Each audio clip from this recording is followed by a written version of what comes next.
নমস্কার, হরে কৃষ্ণ। সকল বন্ধুরা আশা করি ভালো আছেন। আজকের যে আমি ভিডিওটা বানাতে চলেছি সেইটা হচ্ছে যাদের হাতে সময় কম, যারা আমরা লঘু সঙ্গীত অভ্যাস করি তাদের জন্য বিশেষ করে এই ভিডিওটি অবশ্যই শেষ পর্যন্ত দেখুন। আপনার যদি কাজে লাগে আমারও ভালো লাগবে। তো আজকে যেটা আমি বলতে চলেছি, 12টা স্বরকে আমি 4টি রাগের মধ্যে শিখে নিতে চাইছি। কীরকম? ধরুন বিলাবল রাগ। বিলাবল রাগে যে স্বরগুলি ব্যবহার করা হয় সেই সবকটি স্বরই শুদ্ধ স্বর। সা রে গা মা পা ধা নি সা। আমি আপনাকে সি শার্পে দেখাচ্ছি, আপনি আপনার নিজস্ব যে পিচ বা আপনি যে সব স্কেলে গান করেন তাতে অবশ্যই অভ্যাস করবেন। আমি সি শার্পে দেখাচ্ছি। সা রে গা মা পা ধা নি সা। বিলাবল কেমন আছে? সা রে গা মা পা ধা নি সা, সা নি ধা পা মা গা মা রে সা। এইটা হচ্ছে। তাহলে এই বিলাবলটা আমি গিয়ে যদি পারি, শিখে নিতে যদি পারি, তাহলে আমি 7টি শুদ্ধ স্বর সম্পর্কে আমার ধারণা তৈরি হয়ে যাবে। এরপরে আছে ইমন। ইমন ইমন কি আছে?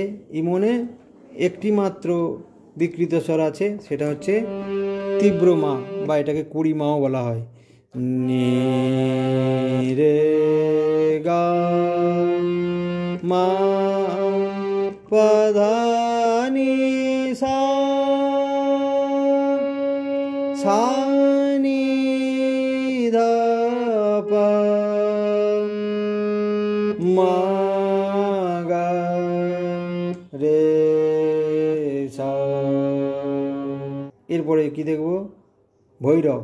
ভৈরব আমরা বেশিরভাগ লোকই জানি, সেটা হচ্ছে ভৈরব রাগে আমরা কোমল রে আর হচ্ছে কোমল ধা ব্যবহার করি। সা রে গা মা পা ধা নি সা, সা নি ধা পা মা গা মা রে সা। তাহলে আমি 3টে বিকৃত স্বর শিখে নিলাম: তীব্র মা, কোমল রে আর কোমল ধা। এরপরে রাগটা হচ্ছে কাফি। এই কাফির আগে হচ্ছে কোমল গা আর কোমল নির ব্যবহার আছে।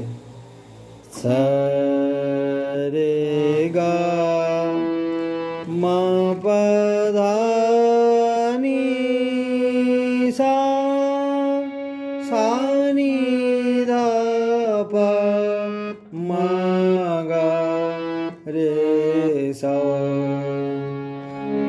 তাহলে এই যে কাফিতে কটা কোমল স্বর শিখলাম, একটা হচ্ছে কোমল গা আর হচ্ছে কোমল নি। তাহলে আমি কতগুলো সর্বমোট শিখলাম কোমল স্বর?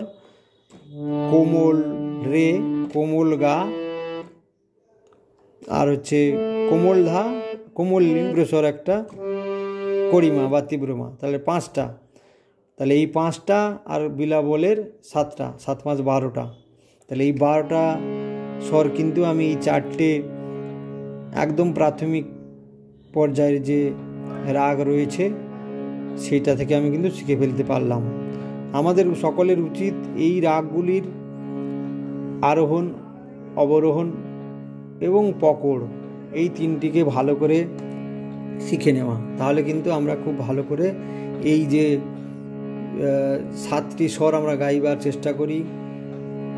যে কোনো স্বরলিপিতে দেখবেন, যে কোনো গানে এই 7টি স্বরের বিভিন্ন রকমভাবে ব্যবহার করা হয়েছে, তাহলে আমার কোনো কিছু গাইতে অসুবিধা হবার কথা নয়।